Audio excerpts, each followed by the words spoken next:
Sa unang panahon, ang Digos City Public Market usa ka hagit sa tanang vendors ug sa mga mamalitay. Wala pa'y sistema. Wala pa'y sistema sa pagplastar sa mga namaligya din ha.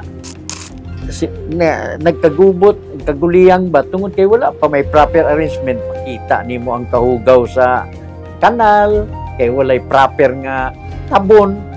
Ang baho, mugawas gikan sa kanal. Niya ang CR sa palengke, siyempre baho, kay way klarong tiglimpyo. Sulod sa pila ka tuig, baho ang palibot tungod sa walay klarong drainage system. Guot o gubot ang dalan nga nagdala og grabing traffic. Walay saktong kasilyas nga naghatag og kakulian sa mga mamalitay ug sa mga vendors.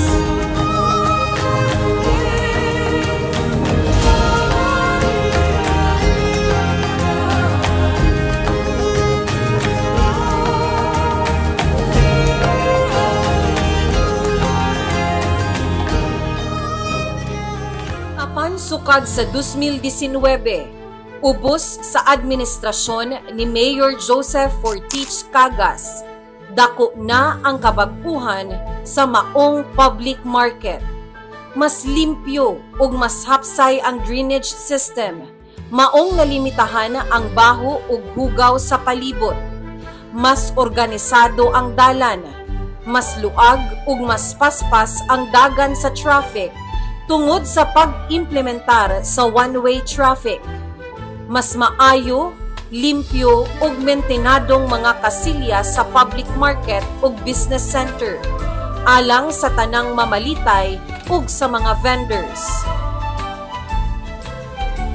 Plastada ug sistematiko na ang vendor operations sa Digos City Public Market karon.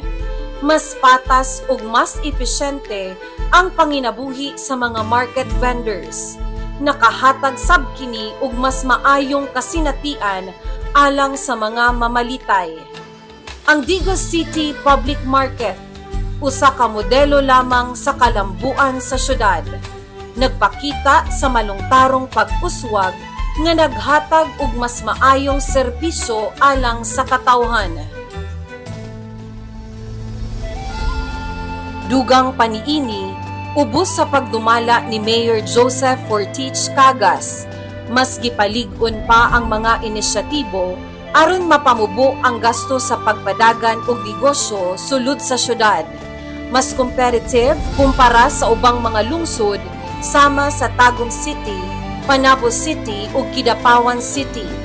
Kini naghatag og mas daghang oportunidad alang sa mga negosyante ug nagpalig-on sa ekonomiya sa Digos City. Base sa datos sa syudad, gikan sa 2023 hangtod Mayo 2025, mikabat na sa 3.4 billion pesos ang nadungag na capital investment sa Digos City.